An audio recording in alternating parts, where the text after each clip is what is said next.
to what is now the 7th, apparently, Global Ambassador Meeting for the Sustainable Procurement Pledge. My name is Oliver Hurry. I am one of the SPP team, and I will be your chair and host for what should be a really, really exciting session.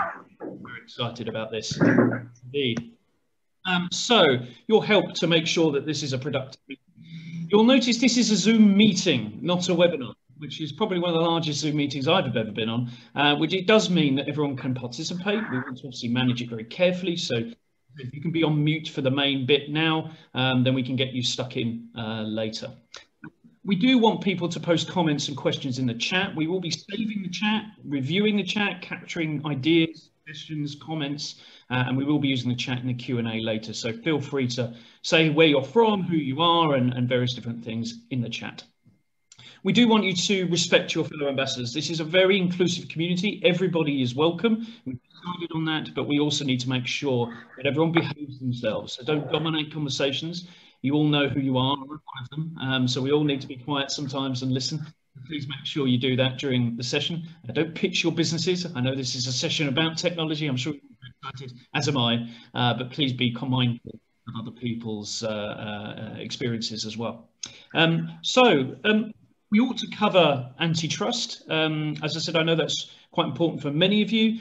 So in this meeting, we will be obviously adhering to all competition laws. So do be aware about what you're discussing, especially in the breakout session. It also applies to the chat. So just be a little bit aware about what you put in the chat.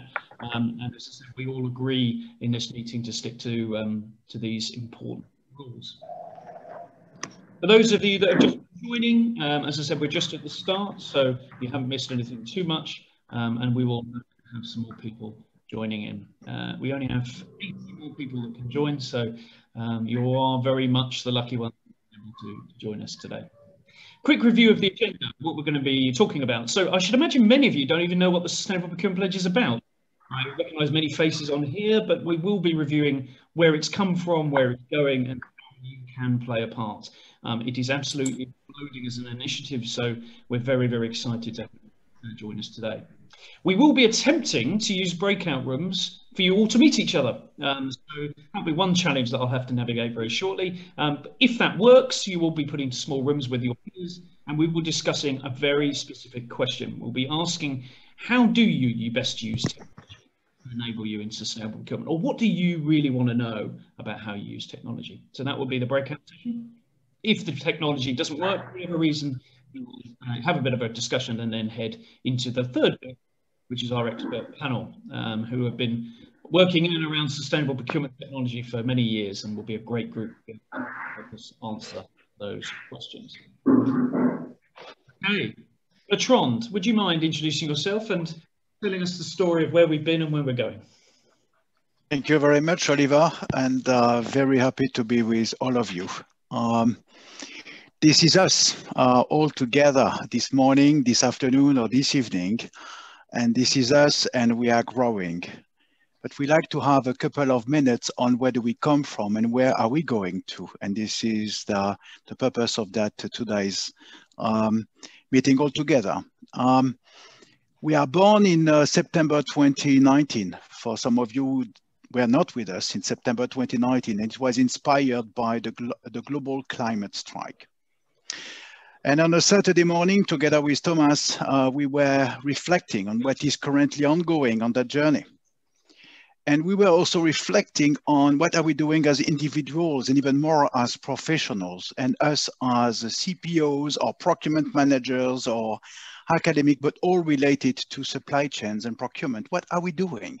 Observing, engaging, and we realized that all together here today, around the globe, in our jobs or future jobs, if you are students, we have the opportunity to make impact.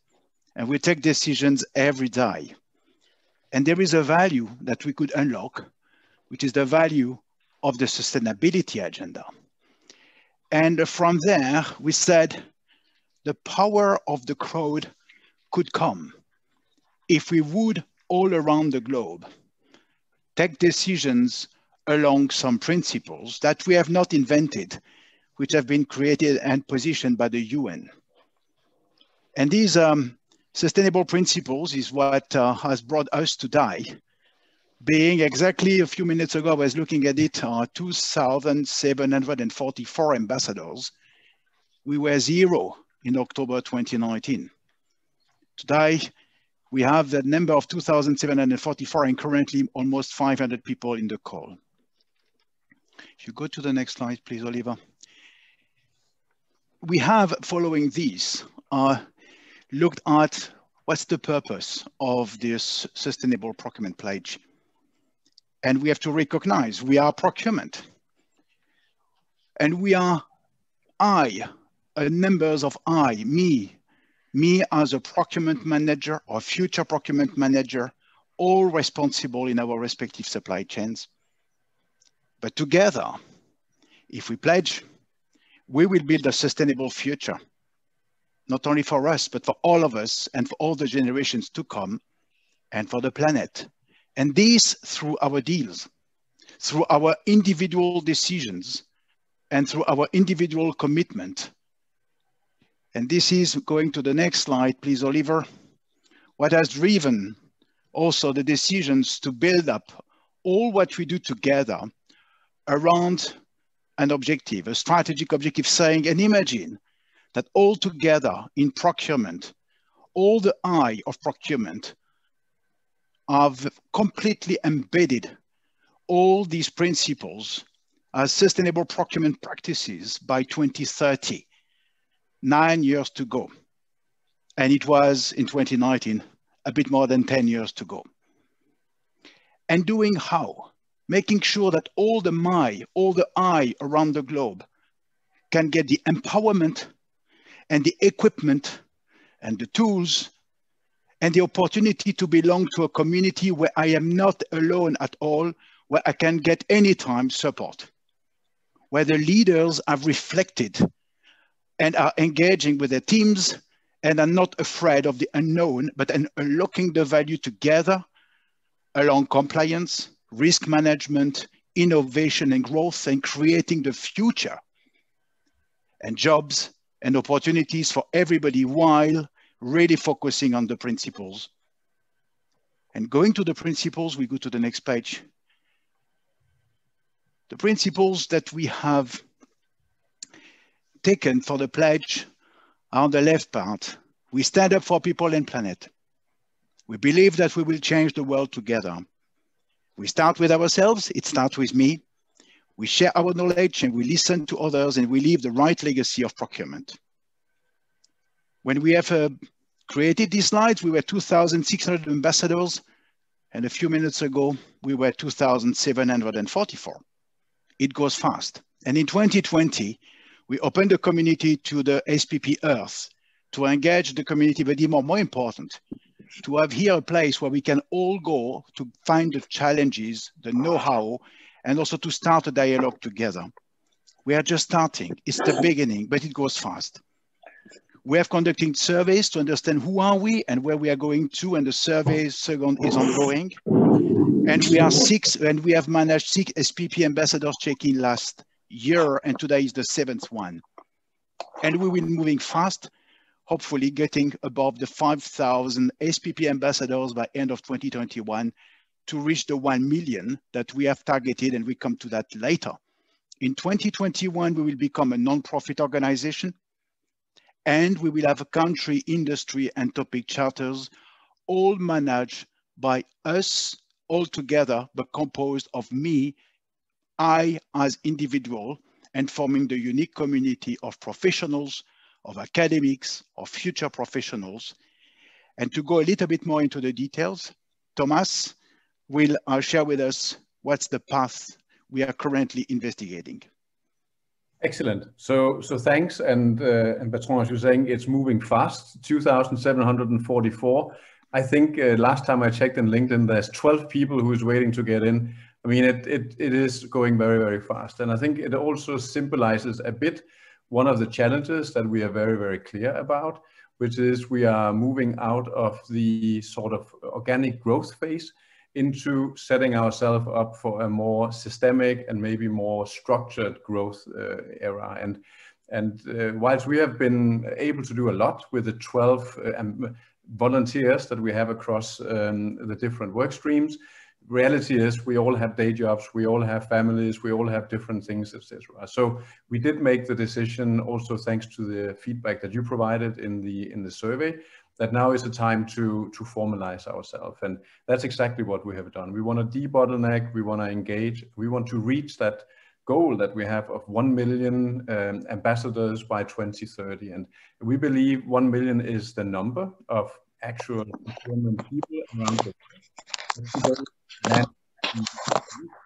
Of around 8.7 trillion, which is really representing the business to business spend. So into the details. So the way we want to debottleneck ourselves and also make sure we can scale and engage much more proactively with all of you is following these 5 work streams. I mean, one is around the governance. Of course, if and when we get registered as a proper non-profit, we need to make sure we have the right legal framework in place. We need to make sure we have clarity of how does the organization look? You know, what type of people do we need? How do we hire them? What are the job profiles? What's the board of trustees? So we are trying to get a lot of clarity around how does the governance look and how do we migrate from the current reality to the future setup. We have a team looking at partnerships, and thankfully there's been an enormous positive response from the world. People want to partner with us, you know, technology, education, different ways, trade associations, even country representatives, you know, regulators. And we want to find out how do we prioritize all these opportunities? How do we set ourselves up in a way that we can manage these partnerships, that there's something in it for everybody? One thing that's important as a principle in governance is, of course, we want to retain our total, you know, non-commercial status. We want to make sure we are here for the community and that everything we do is made readily available for free to everybody. We want to make sure it's inclusive. So that should also be reflected in how we prioritize partnerships. And oh, by the way, you know, we need funding to run an office. The good thing is that most of the major funders around the world totally recognize that supply chains are a critical prerequisite for a sustainable future. So we believe that we have a good proposition also to reach out to the funders, the big family funds that are out there. And of course, we want to get ready for that. What is our business plan? How do we scale up? How much money would it cost, etc. And that briefing process is one that we are working on in the funding. And then capacity building linked with Bertrand and the strategy. It's all about equipping, enabling all of our procurement people. So how do we make sure that the knowledge is freely shared, that we engage what medium, how do we do it, how do we build on the SPP Earth platform to also have that capacity. And advocacy, the work stream is looking at how do we engage also with all of you. You know, what is it that we want to portray in terms of a branding engagement? What is the messaging? But also how do we engage in the country charters, in the industry charters? How do we activate the enormous interest that we have? And we are just looking at 500 people. I mean, it's unbelievable. We were trying to find out how many will join, and we were really hoping we wouldn't hit 500, because that means right now in the waiting room there are people, and we don't know how many, who wanted to be here who couldn't. And of course we need to find a way of making sure we don't lose the interest that we have created here. And that's what the advocacy team is working on. And I hope you know, there is a bit of also patience being exercised by all of you, that we know everybody is keen to engage in the survey. Many of you actually responded. We would like to be more active. Huge thank you for that. We really, really do appreciate that. But we need to sort ourselves out a little bit, and that's the message that I would like to do. We hear you, we are on it, and we are very, very busy. But with that, Oliver, I'll hand over to you. And yeah, now... Thanks, Thomas. Thanks, Bertrand. So, as I said, it's been an absolute joy working with 2 CPOs who are so bought into this over the last year, and the incredible team that is behind them. So, yes, now it is time for you to meet your peers. Hopefully this will work, and this will work very well.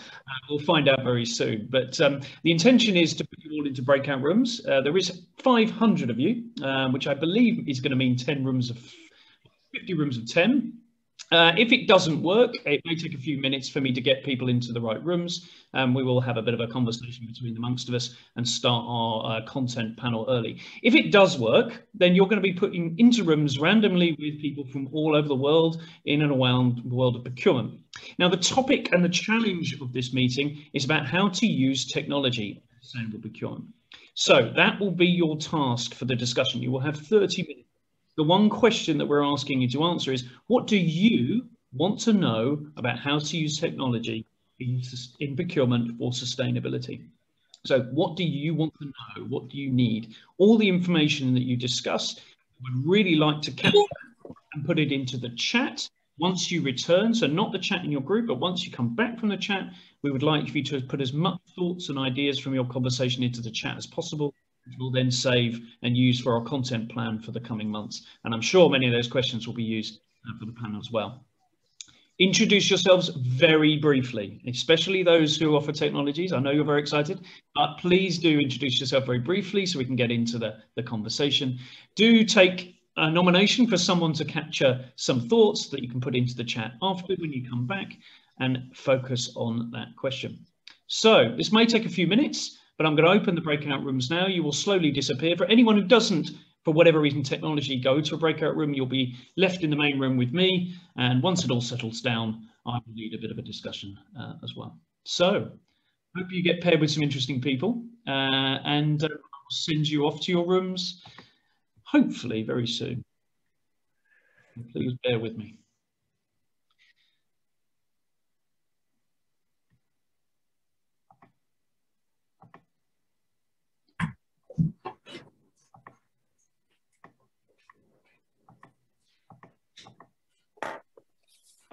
Hello. Hello. If you click on your... Hi. Hello. Hi. Hi. Hi. Hi. You're all still in the main room. You'll be disappearing to your main room shortly. If you select the breakout room box, you will actually be able to identify yourself as and be able to move to your room I'm assigning you to. Where do you do that? Is that the one on the left-hand side? Because I'm clicking and nothing's happening. It's probably because I've not put you somewhere yet. Ah! Shall we click the leave button, Oliver? All the troublemakers. We're the ones that are left behind. Don't worry. Robert, it's good to see you. You're still standing in front of your palms, aren't you? I'm hopeful and optimistic. It's freezing rain here today. I'm so pleased it's same here in England.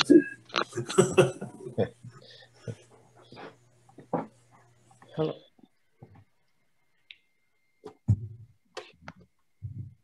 Greetings, all. Hello, everyone. Hi. Hey, everyone.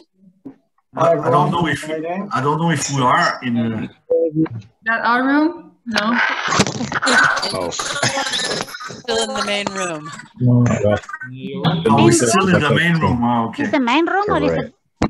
Okay. Please help you get out. Can anybody help me, please? How do I? Please. If we can hear you. It will come. It will come, I think. Yeah, We just have to wait a little bit. It will take a while, yeah. We You'll have see a many. little notice, and you just say yes. Yeah, You say, exactly. we're sending you to this room. Yeah. But Oh, for It now, just takes a little while. yeah, we didn't receive the notice, but we just have to be patient. Yeah. Yeah, you'll get a pop-up. You're all so well behaved. It's good to see. Is this like COVID has made us so patient. We're just like, yes. Do you know, Oliver, it's only because it's first time I'm well behaved. We have to show ourselves from the good side, don't we? I'm actually pretty impressed that you're getting 500 people into individual chats. Me too. In a timely way. Right. This is advanced Zoom skills. Let's congratulate him after he's done it. Yeah. Right. Well, I suppose nobody's appeared as a cat yet.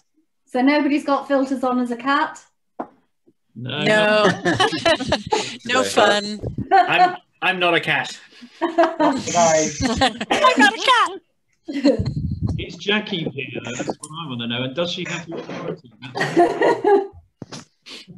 Oh, yeah. Her. Yeah, that was good. Hello, everyone. Hello, good people. Hello. Hello, all. They're still in the main room. This is Rachid from Hello, Morocco. everyone. How are you doing? No, we're still You're together. well. Hello. Hello. Hello. Hello, this is Raúl from Peru. Hello. This is still the main room, everyone. This is still the main Still room. the main room. Yes. Main Room number is We can still be friendly. We can. We have not yet gone to breakout room. Yeah, time to take a good coffee or something like that. It's like the English waiting for the pub to open. Well, that's never going to happen, you know. 12 o'clock. You know how the journey to the separate rooms testing our patience. Hello, everyone who is with me now. Unfortunately, the technology doesn't allow any more people to go in the breakout rooms. So The rooms are full. of 280 people to facilitate. So, oh dear. I know it's fine. You're all going to be very well. I'm nominated. You are nominated to facilitate. Yeah, I'll be a facilitator. So, what I'm going to do is I'm going to ask you to all go on mute. Okay. Okay. And then I'm going to ask Hello. people asking me from help in breakout rooms. You can look after yourselves in the breakout room. I welcome to everyone to this session. We've got about sort of 20-25 minutes now to have a bit of a discussion about technologies. And as I said, from my point of view, having worked in this space for a long time, and particularly when it comes to sustainable procurement, I think most of you here will probably understand the reason why sustainability is so important. If you don't, then you can find out. But I think we're all probably on the same page as why this is important for not just people, planet, but also for your organization and your business. I think we all understand that. But one of the things that's been very clear from the procurement world that we've been working in over the last year is you want to know how to make it easier to do.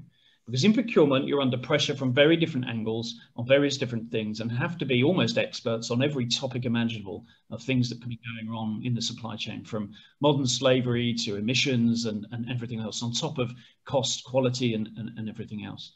So I think one of the big kind of questions is how can technology be used and be identified as a method to make it easier to both understand how you can embed good procurement practices, but also how you can help your supply chain to become more sustainable and just give you that darn data that you need to be able to do the job that you need to do.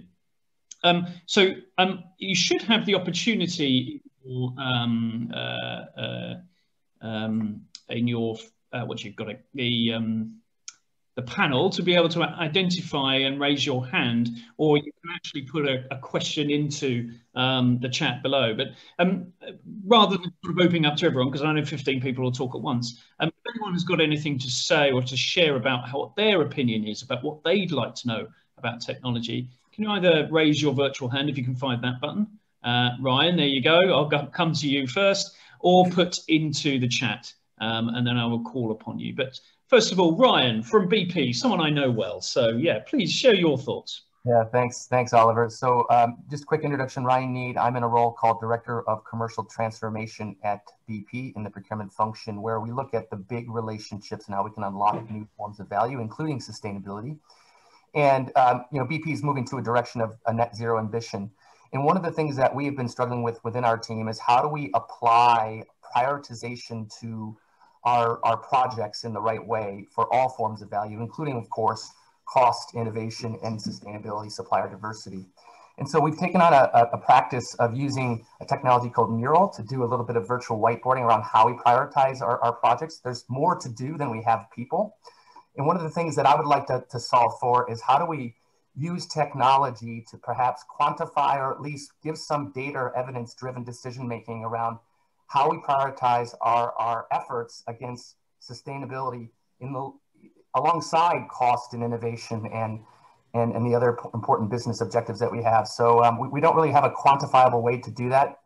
It's very discretionary and kind of opinion driven in terms of how we decide how to prioritize. And if there's any ideas or solutions out there, I'd be interested to hear from others.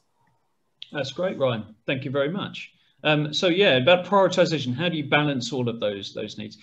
Shane Monkman, can I ask you to share your thoughts about what you'd like to know about technology and sustainable procurement? Yeah, sure. So I literally just launched at the start of the year my own consulting business, having spent 14 years in Walmart. So sustainability was a huge feature of the business. In truth, it isn't a huge feature of procurement, but I think that is an opportunity where, you guys will all know that procurement needs to, enable and drive sustainability. The bit that I also have experience in is on the packaging and environment side of Walmart, and I headed up that for 12 years.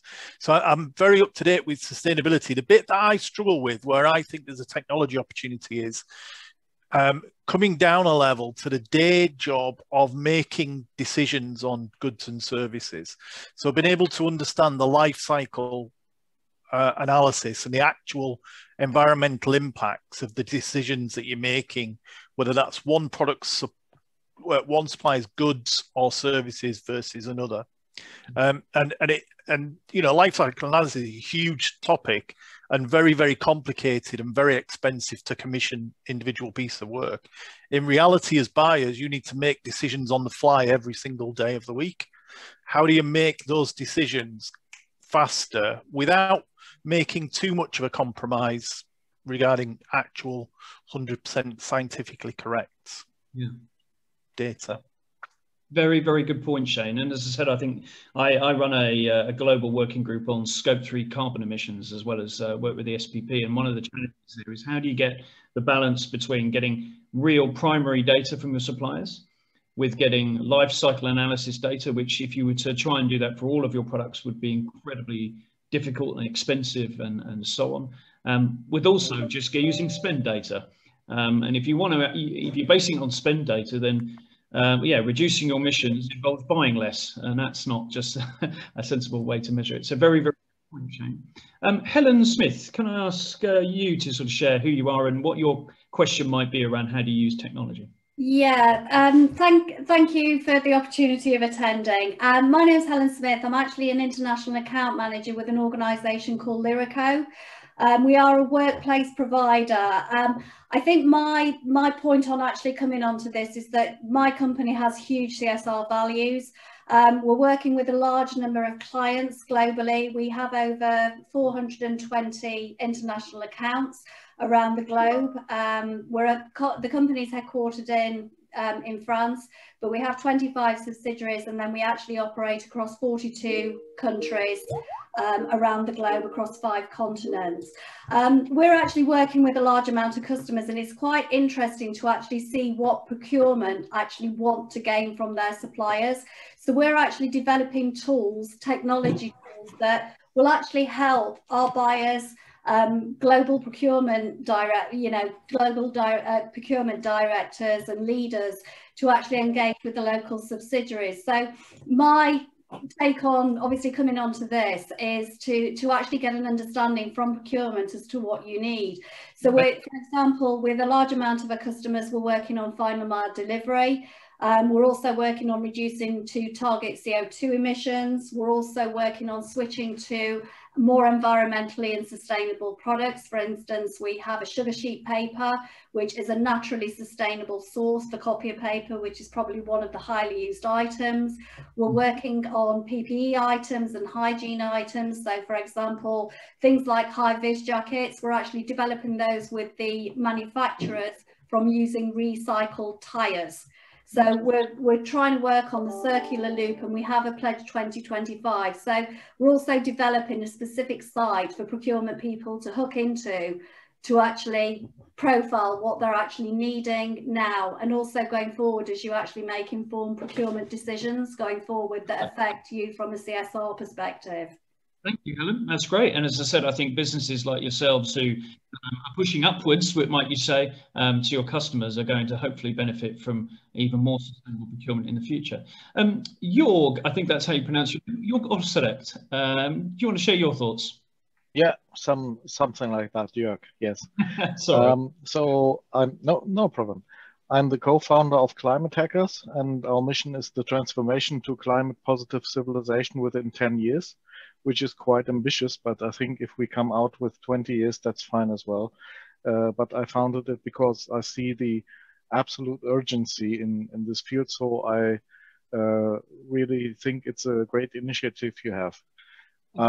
About what to do in procurement with technology, I think the key really is transparency instead of information hiding and obfuscation, so that you really can see and track down your supply chains and see what's in it. And usually, because I have a technical background, I would come and say, okay, let's build a database which is has the relations with the graph and put everything in it, and so that it is visible.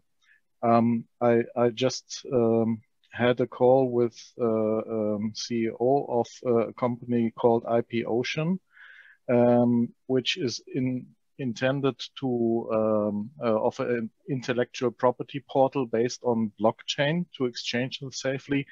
And the interesting thing is, because he also considers the climate topic very urgent, you can be hosted there for free if you have a climate or sustainability initiative.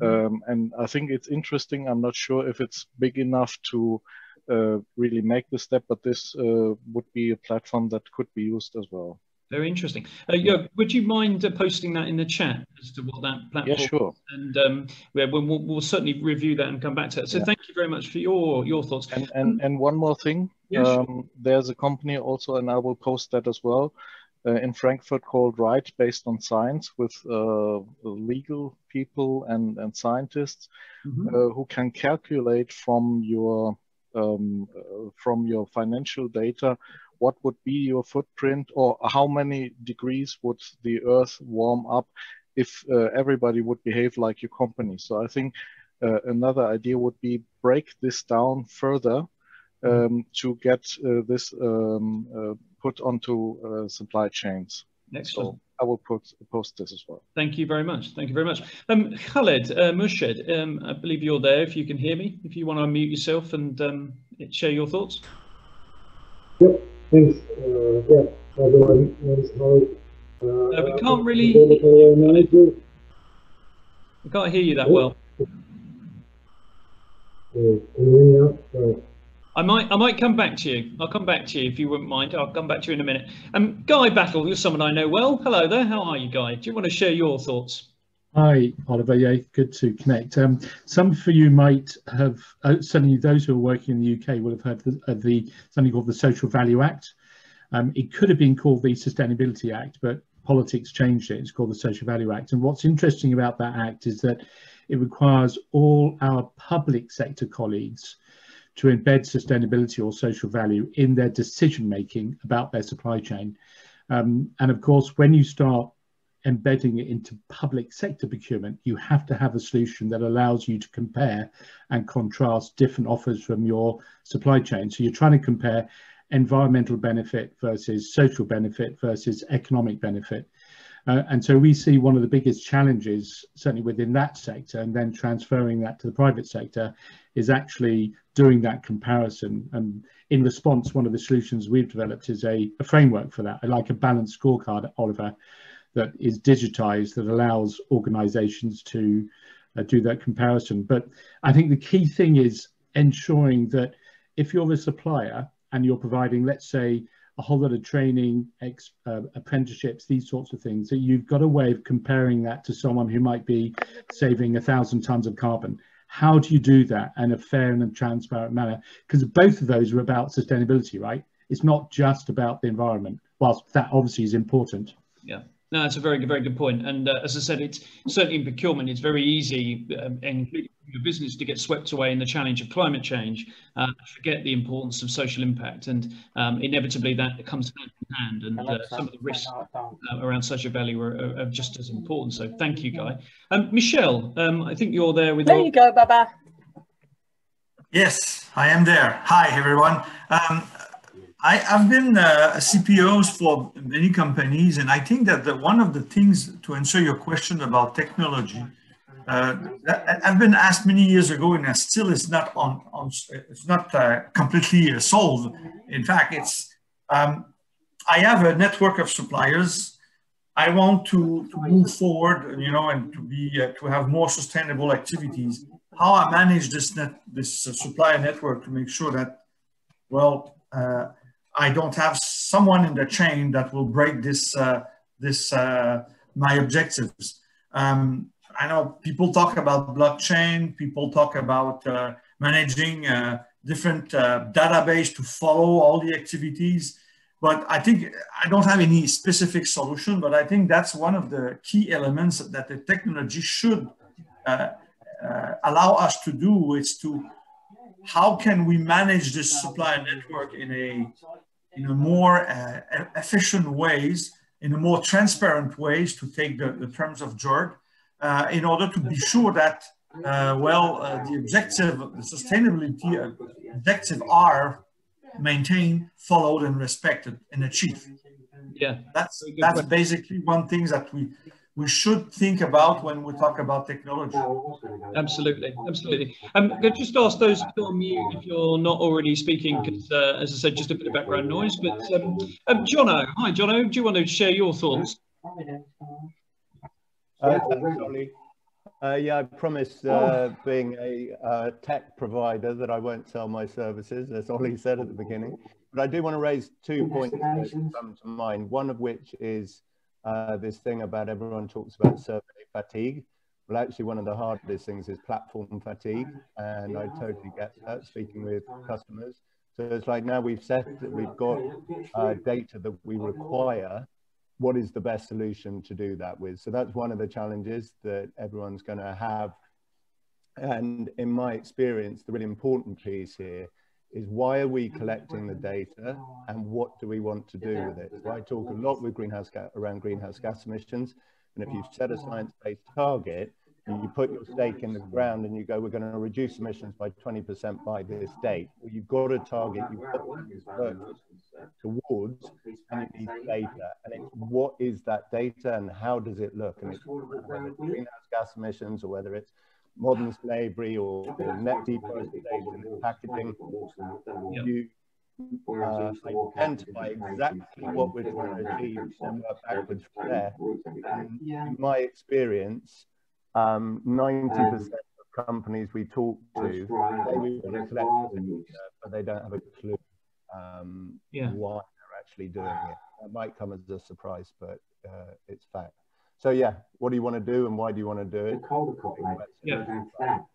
Yeah, very good point, Jono. Yeah, and as I said, because you won't mention it, I will. Your supply shift, one of a very impressive actually, platform and technology in this space. You raised a very good point. I posted a poll on the event, LinkedIn event, before the session started, and I asked people what area, and I was only given 4 options to put in the poll, what area of sustainable procurement technology people are most interested in. And I said, do you want to collect data? Do you want to look at more into traceability and mapping? Do you want to be kind of tracking risk? Or do you want to be focused on helping suppliers improve? It was quite marked that almost, I think it was 70% of people said they actually want to use procurement to drive improvement in the supply chain. And I think given that we've been addicted to audit and compliance and surveys and data collection for so many years, quite understandably, it's really possible to see that improvement is really a driving force. Felix, I can see you've got your hand up. Do you want to share your thoughts? Oliver, it might help to just ask everybody to mute, please, because there's background noise coming from everyone. If you aren't muted, would you please mute? There you go. I'll try and find out. I think it's Kevin Hughes. When you can mute him, I think he's talking. Okay. Kevin. There we go. Kevin, if you can hear me, shush. There, I found him. Over to you, Felix. All right. Yeah. Thanks for calling on me. I got to look over here because I've got the screen there, the camera here. Yeah, Felix Dahlstein from Berlin. I won't share my company name either because I'm in the tech business or so. Yeah. Yeah, you're more than welcome to.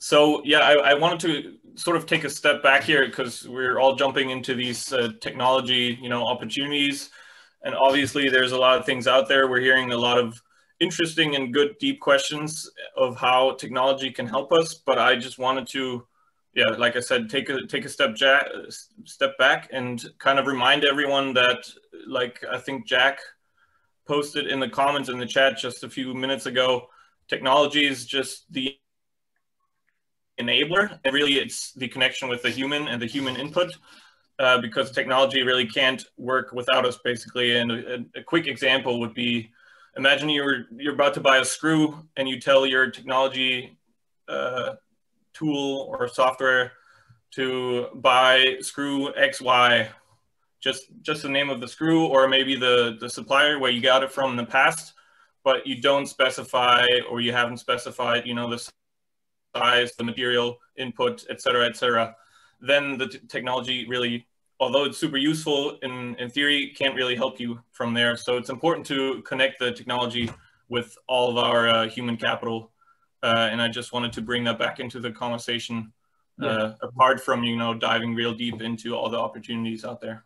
Absolutely right. And I think, ultimately what we're dealing with is very complex issues, but very human issues in supply chains. And the realities are that technology should be an enabler for procurement professionals, make them bionic, so that they can do the things that they're brilliant at, which is, negotiating, contracting, and management. And so I think that's a very, very good point, Felix. Thank you. Exactly. We kind of need to feed them so they can do their thing and actually help us in return, It's a feedback loop. Rajesh, can I ask you to share your thoughts? Sure. Briefly about myself, I work for Novartis.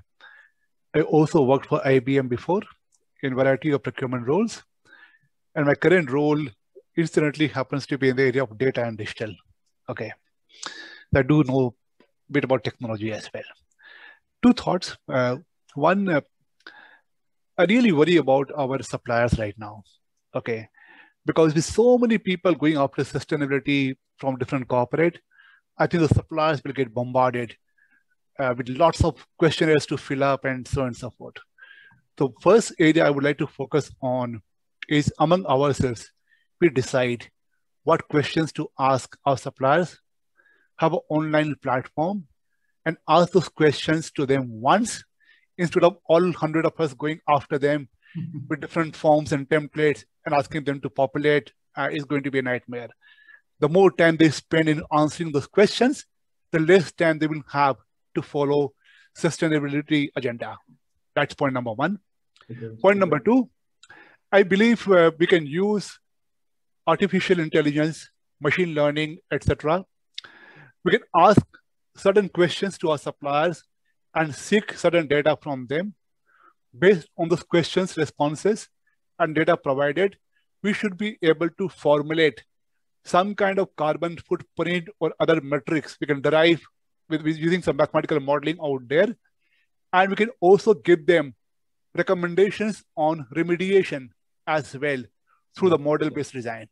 So those are the two ideas I've got in terms of technology to help drive sustainability agenda.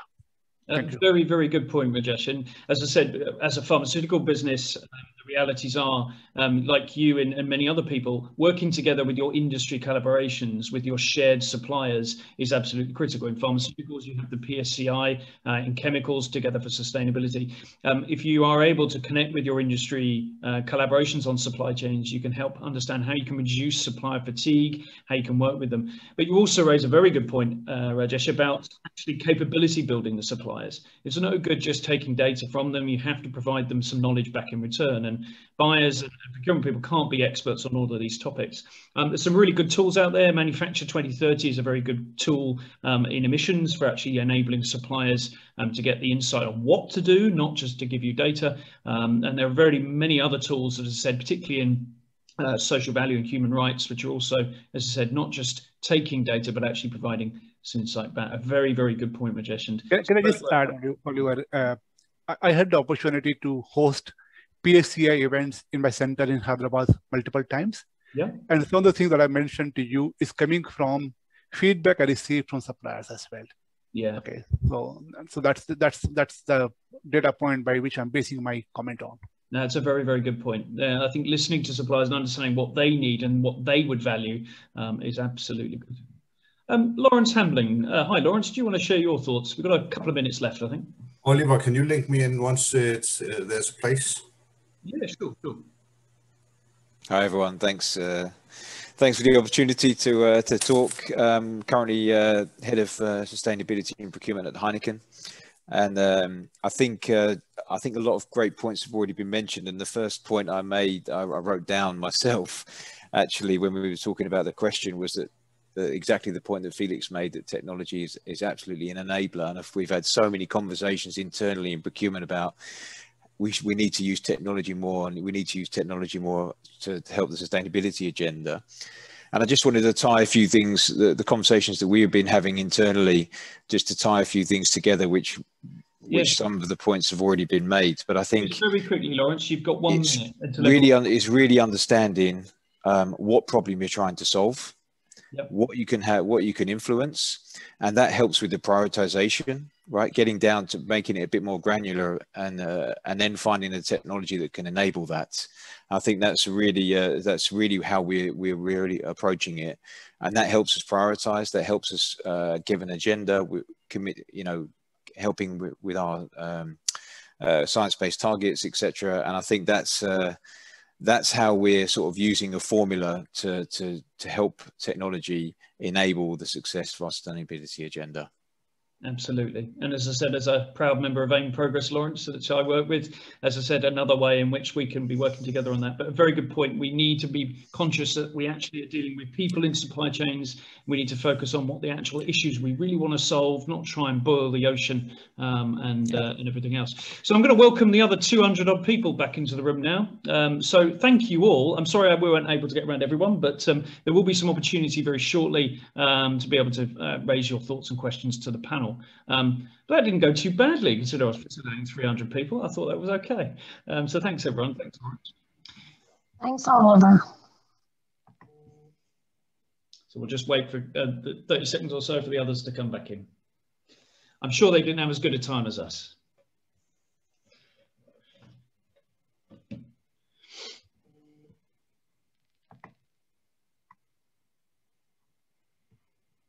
Thank you for the good work moderating, Oliver. That's what I get paid to do. Not in this instance, but in other instances. Yeah, we'll get some. So, yeah. Well, apparently Al Gore wants to give us some money for the Sustainable Procurement Pledge. So perhaps I'm the lead of the fundraising work stream. So hopefully that my job will be relatively straightforward. But as I said, hopefully we'll be able to do this with 1,000 people next time. And ultimately, the goal is to get a procurement professional. You'll get a lot of money. Yeah. Exactly, hopefully. Well, the plan is to get to 1 million procurement professionals, but I just hope we don't have a Zoom call with 1 million people on it. That's the only, that's my only stipulation. Oliver, could I ask a question? Very quickly, yeah. Yeah, where do we put our notes? Did you want them posted? In the chat would be lovely, yes. If you go to the chat function, you can just, any thoughts, any links, any suggestions of technologies, whatever you've got, put it in there. We'll be saving it, we'll be capturing it, we'll be perusing it and understanding what to do with it. So if anyone's got any thoughts, ideas, requests, suggestions, links, put lots of links in there. If you can think of anything that's useful, please put in the chat. And there we go. Everyone's back in 3, 2, 1. There we go.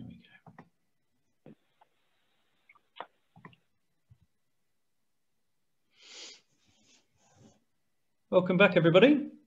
Oliver, you are a magician. Wow.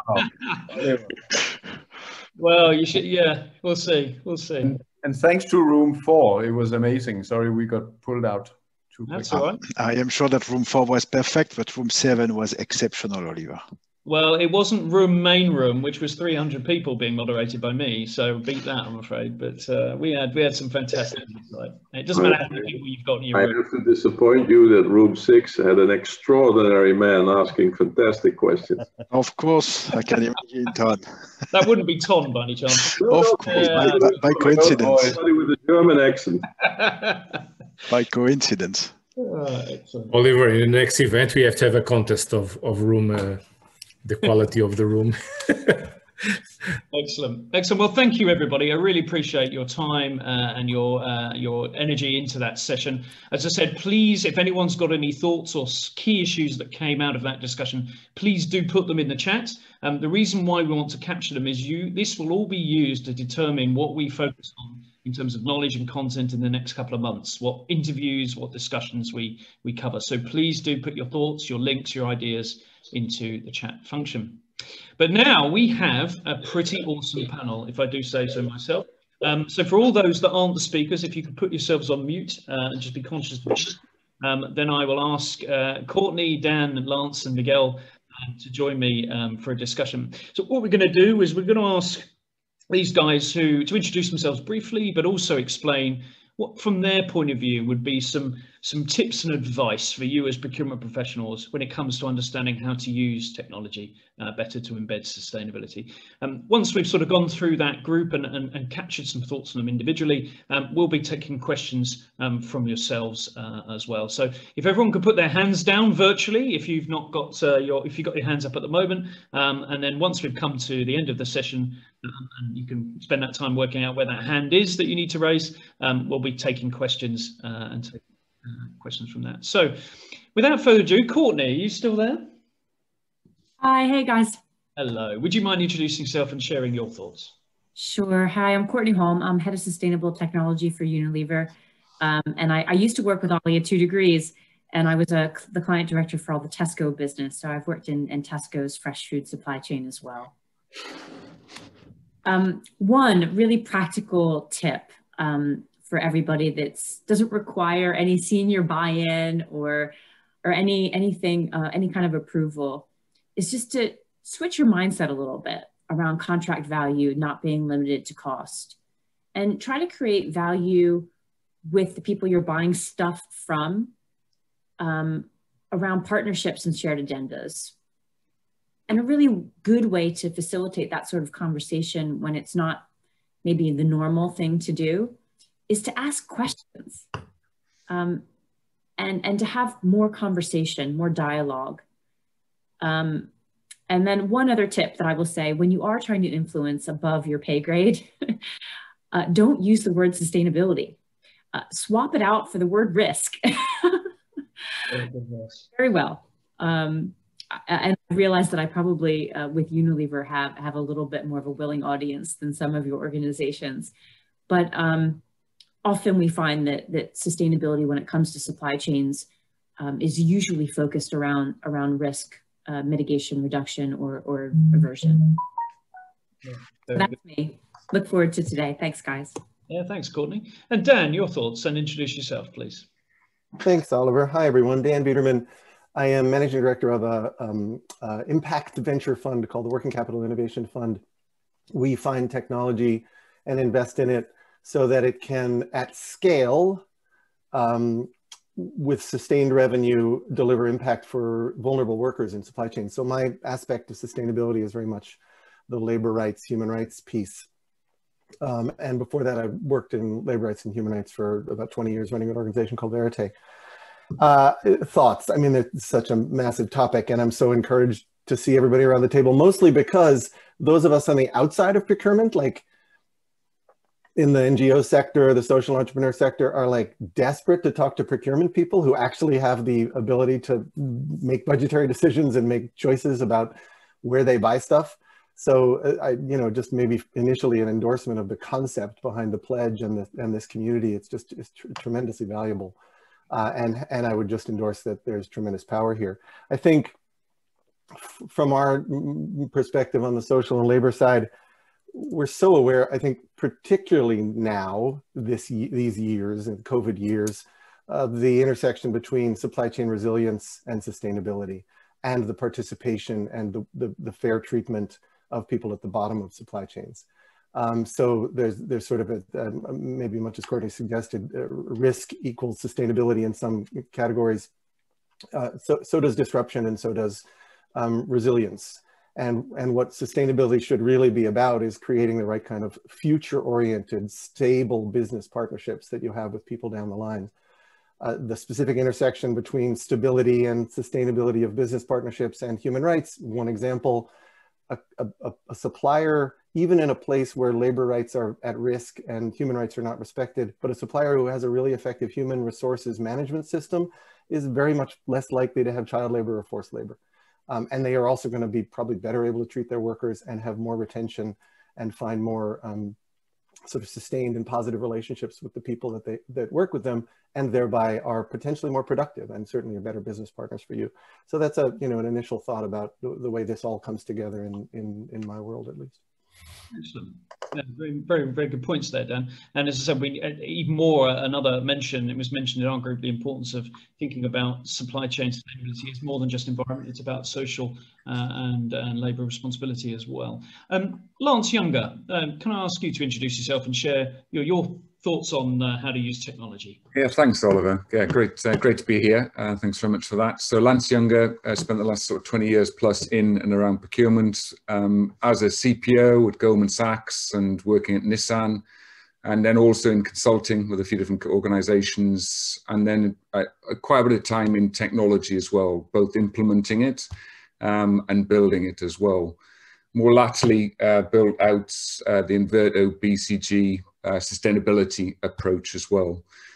So yeah, very passionate what we're doing. And currently running ProcureTech, which is a startup scale up looking at solving the problem, which is how do you find the best technology for procurement? Because it's not only a problem within the sustainability space, but it's also a fundamental problem across procurement. The research we've done, there's over 4,000 different bits of technology that can be used in the procurement space.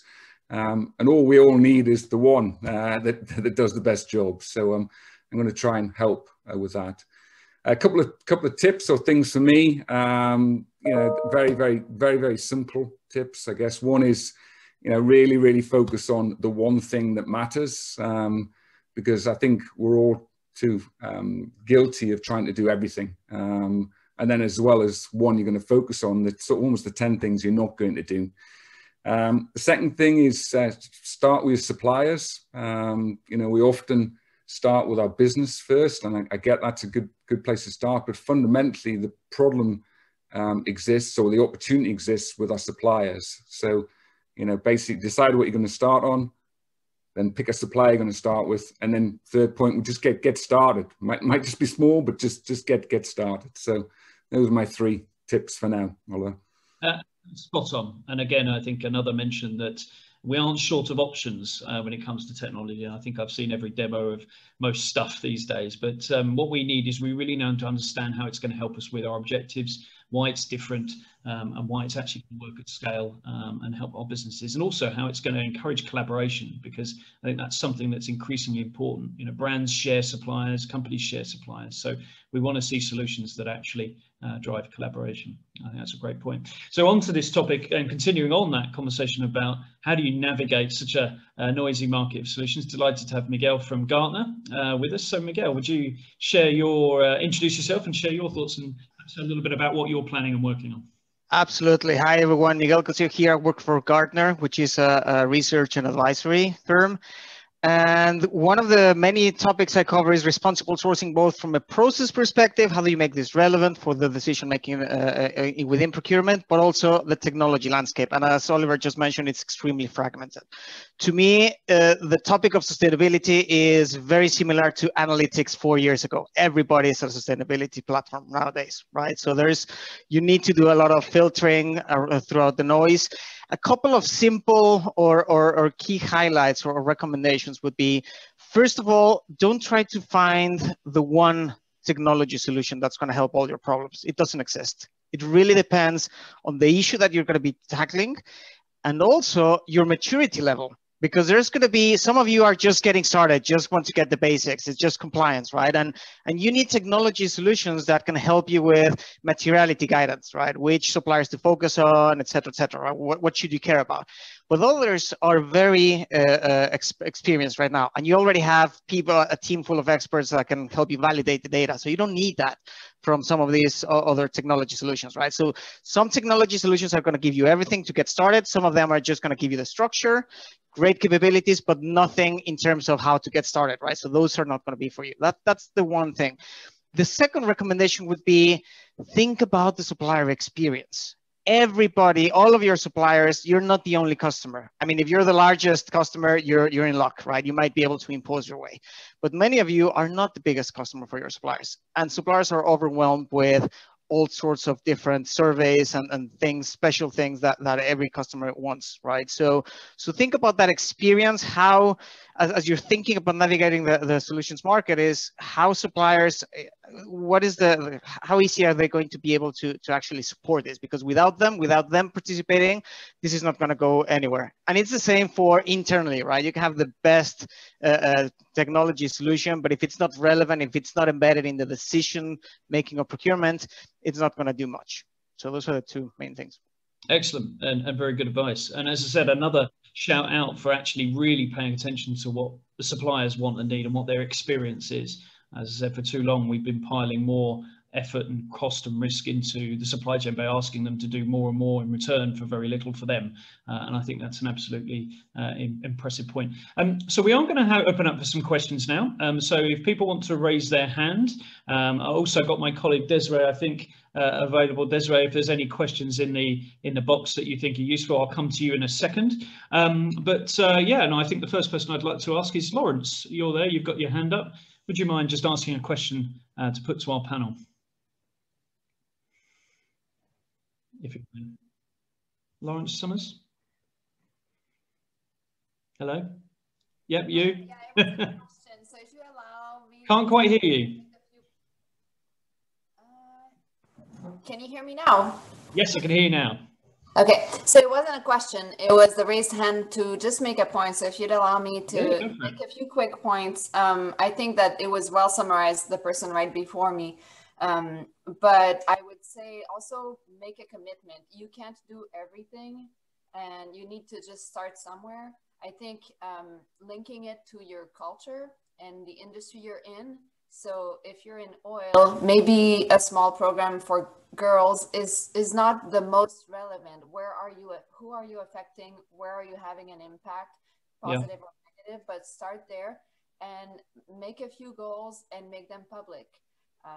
And this is usually how you're going to make progress. If you make them public, you say what you're going to do, when you're going to do it, and what your KPIs are for that, and start working on it. Internal alignment with the teams that are affected, and the point about suppliers, definitely I so support that. Excellent. It's all about the people, in my opinion. So amen to that. I couldn't agree more. Couldn't agree more. Thank you. And Rajesh, would you mind sharing your questions, your thoughts to the group? So very quickly, I'm new to SPP. Okay, simple question. How can I help? Well, given that you've got your background and you're in procurement and in pharmaceuticals, for example, then as I said, your experience of what you're doing, the experience that you can provide into the group, we will come back to you because we were very interested in volunteers. David Randall, can I ask you if you want to pose a question to the group? Yes, please. Hello, everybody. So my question is, in the context of doing community wealth building, which is most famously being applied in the city of Preston and Lancashire at the moment, which is a conversation between anchor institutions and their procurement professionals about how to buy local or to do more to support local businesses. Are there other technologies or ways of working that procurement professionals on this call favour? Interesting. Yeah, good question. So to our panel, do you think, have you come across any technologies that help that kind of more local or regional sourcing to reduce that kind of globalization, dare I say, of supply chains? Any thoughts on that from the panel? Not the easiest question to answer, but let's go for it.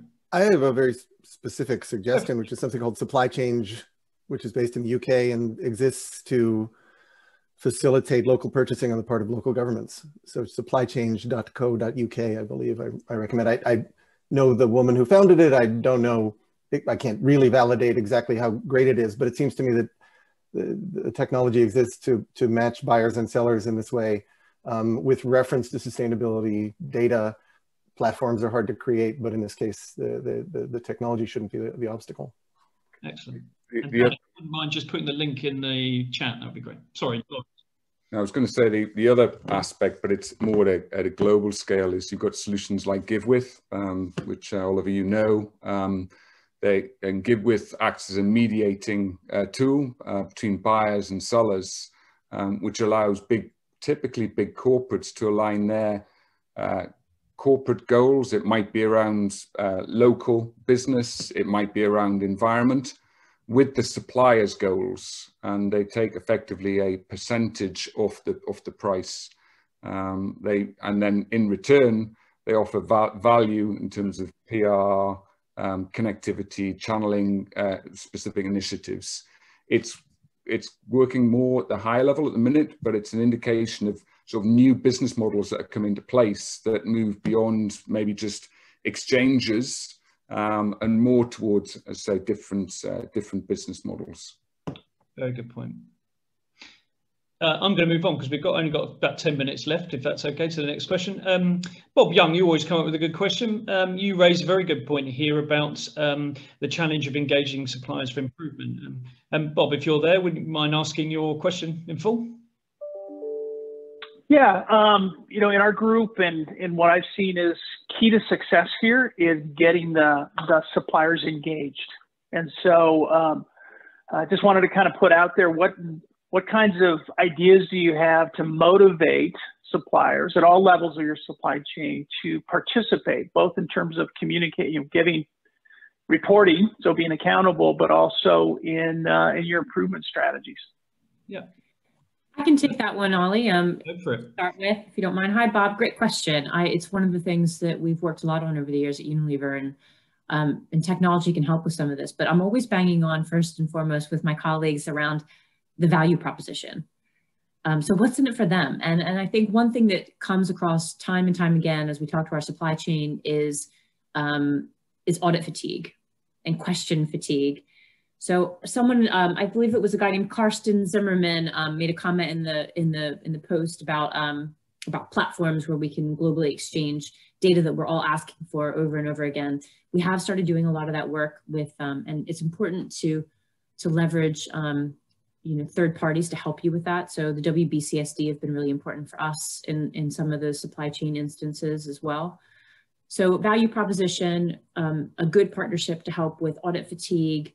And then also giving inexpensive tools so that suppliers can push down through upstream for data collection, and that it's inexpensive and easy and doesn't require a lot of technology in order to make it work.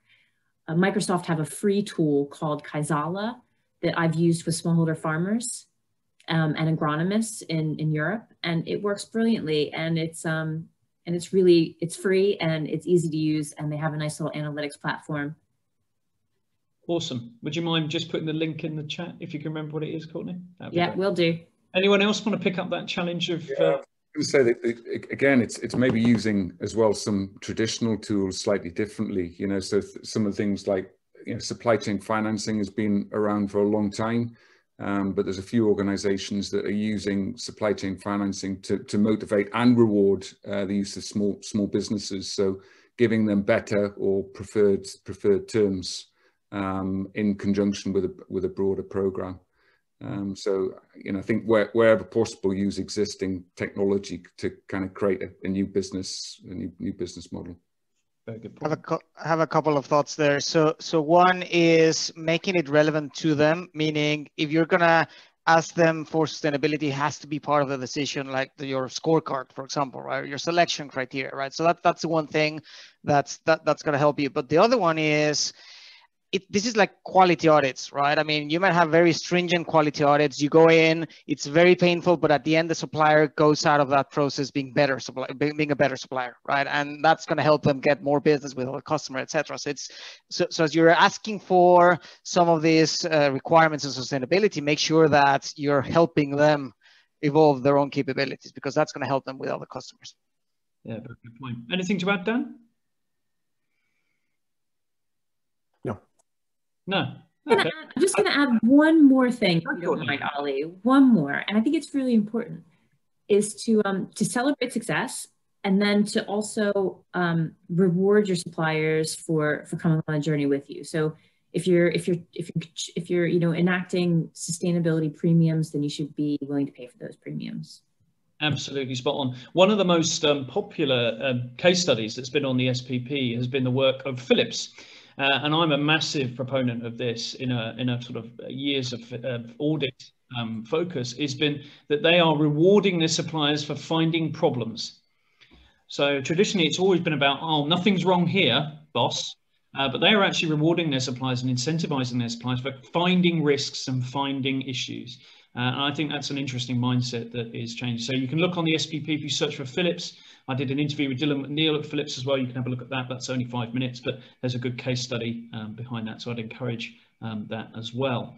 I was just going to say with that's the whole essence behind the challenge or the opportunities being with suppliers and suppliers owning the solution, because that is one of the only ways you're going to gain scale. Because we as procurement functions or sustainability functions don't have the scale that our suppliers do, and the people that work within our suppliers as well. So if you can shift the onus, the responsibility, the ownership, then they'll manage it within their organizations and within their organizations, and so it's important. Absolutely. Can I have a comment, please? It's Magdalena. Yes, of course you can, Martina. Polypack, if I remember rightly. Yes. So the packaging industry. Thank you for having me here.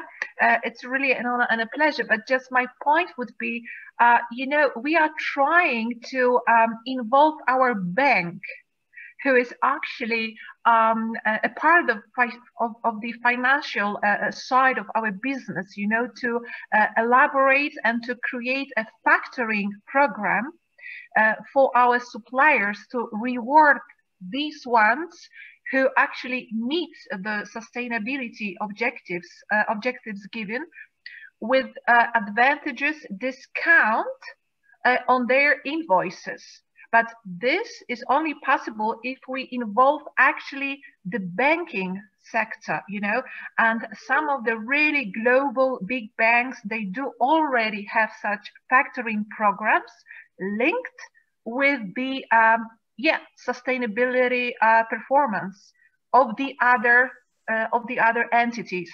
So that really motivates the suppliers, not only the corporate suppliers, but also the small and medium firms, who are involved in our supply chain, because all in all, at the end of the day, it means that they can have their invoices be paid earlier at a very nice discount fee if they actually prove they support the sustainability program. Yeah.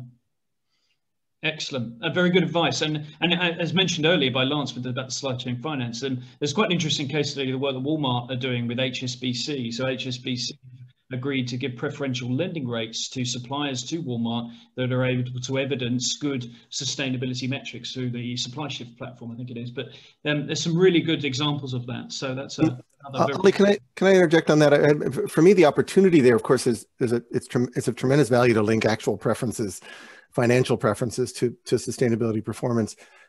And now there's, I don't know, some. There used to be one, now there's a dozen, I don't know, examples of that, right? All of which are powerful. The real opportunity, seems to me, is to use technology to gather real good, validated, bottom-up, worker-generated or other generated data to validate it through the use of sensors or other automated systems, and then put it into collaborative data sets like those of Supply Shift or EcoVadis, right? So I think that the technology adjunct to the financing intersection is to really scale the kinds of data that will be necessary to make real meaningful distinctions between supplier performance in a way that's beyond either an audit, which have their own problems, or a sort of self-disclosure, which also have their own problems. So there's a real chance to link these things up, I think, and make the whole enterprise much more effective and much bigger. Such factoring program, for me, is the incentive to grab the interests of my counterparts at the supplier side You know why? Because these people, okay, sales guys, they need to have an argument to grab the interest of their decision makers.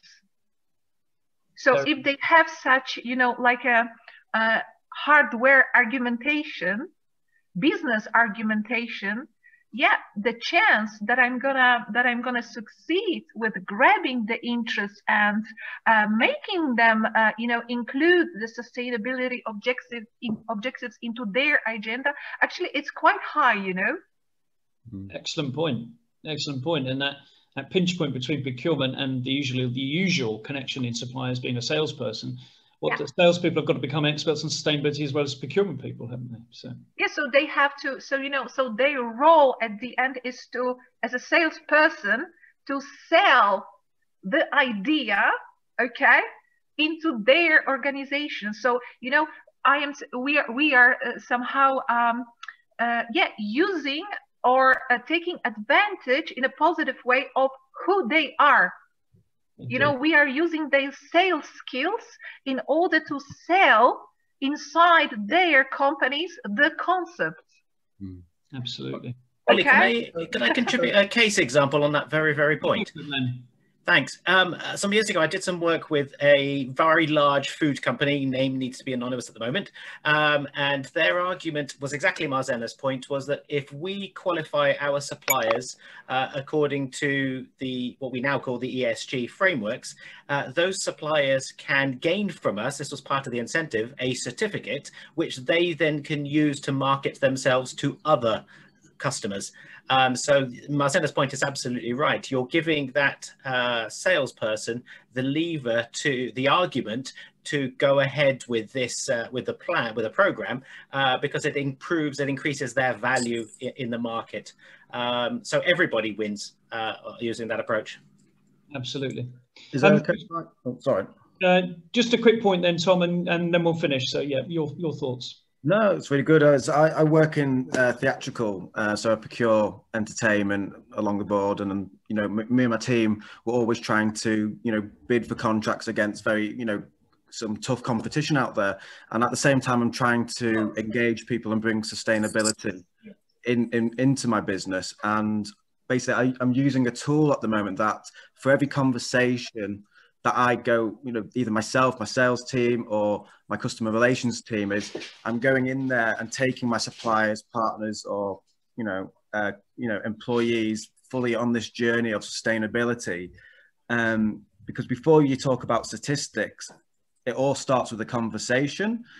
So I've made my whole team sign on to this new solution. I won't name names unless people are interested. Is that for every conversation, even if it's just with regard, you know, to the accountant or to you know, a potential partner, we're planting them a tree, and it's opening every conversation we start off with at the moment is sustainability. And we go into these conversations with a wow factor that they've been gifted something, and it stands me out against the rest of the competition out there, that I'm being serious and not greenwashing you. I'm literally starting every conversation, planting a tree, helping people to get out of poverty.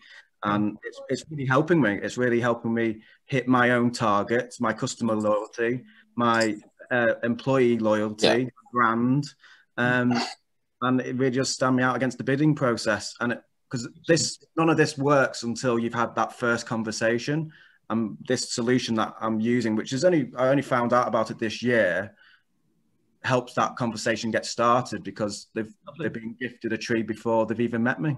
Lovely. Well, if you wouldn't mind putting that in the chat. I'm just going to wrap up now and just say one final thought from each panelist, if I may. If I can just give a chance for you to give you one piece of final advice from your experience to the group. And before I do that, I would just say that I think it's been pretty clear here today that perhaps we need a sustainable selling pledge, or sustainable commercial pledge, perhaps, to sort of balance this up. I think that makes a lot of sense. But can I ask the panel just for one final thought each, if I may?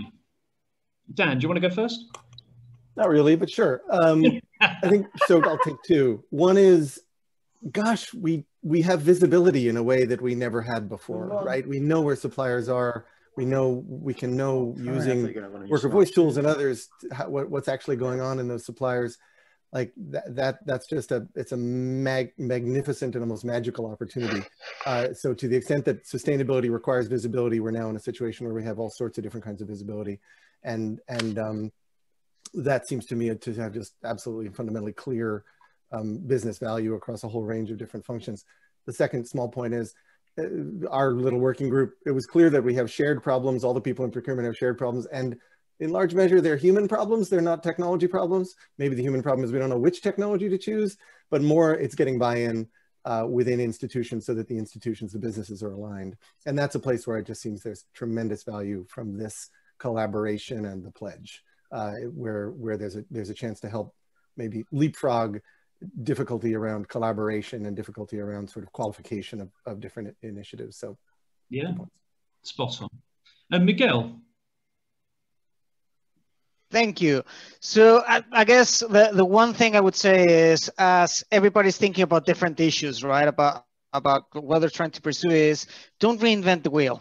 I mean, the pressure for identifying where to focus on is coming from shareholders, from your customers. So ask someone in sales, what is it that we're getting asked of? What is it that now it's becoming the new normal, right? So, and if that fails, look at your competition. I mean, a lot of companies are publishing their sustainability reports, and you can see what are some of the issues that they're focusing on.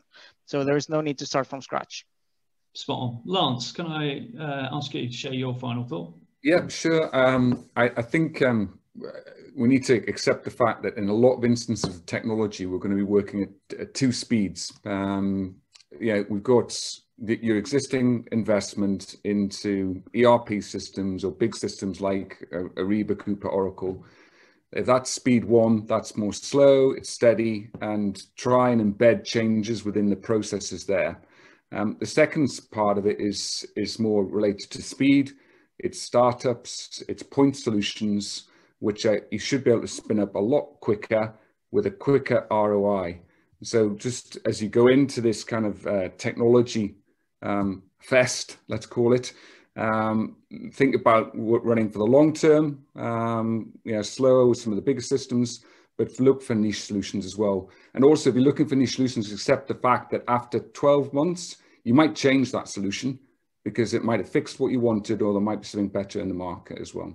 Very good point. And Courtney, last but very, very much not least. Oh. You had long enough. Go on, Courtney. Go on. No, I mean, you guys have, Lance said quite a lot of, I'm going to build on Lance. So one lesson that I learned with working with startups, which is quite hard for big organizations to work with startups, right? Just because, it's difficult. Ask for referrals. Call up the people and ask them, what's it like working with these guys? Because a lot of startups I've learned over the years overpromise and underdeliver, especially if you're working in developing emerging economies and you're in the UK or the US and you can't be in Indonesia or you can't be in Africa all the time, and you're relying on someone to deploy the solution for you in country. It's one of my top lessons when it comes to working with startups. A very, very wide look indeed. So last couple of minutes, and I do want to give the final word to Bertrand. You guys now very quickly get to vote on what we cover next. Okay, so we've been knocking off the reasons why, the excuses why sustainable procurement professionals can't do sustainability. So we've been slowly knocking off these issues. So I'm going to put a poll out now. I'm going to launch it right this second. So you guys get to choose, what are we going to cover in a couple of months' time? So vote now. You should be able to see it on the screen. All very exciting. I feel like there should be some dramatic music, but there isn't. So, and I'm not going to hum either. So,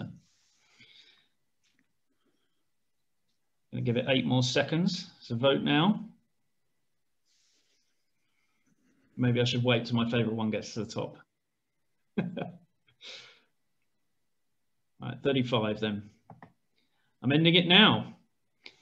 Very close run thing between one specific challenge of supply chain emissions, but also I think arguably probably the most popular one that's been so far is how do we develop the KPIs and incentives for buyers and procurement. So I think that's what we're going to be focusing on next. Don't quote me on that, but I suspect that's what we'll be doing. For all those interested in tackling supply chain emissions, I do run a global Scope 3 peer group of brands, something very similar to this. So if you want more information on that, feel free to get into touch, and as I said, we can combine forces there. So thank you. I'm delighted that that's the next one. That's very exciting indeed. So Bertrand, will you be able to wrap up for us and give us a vision of the future?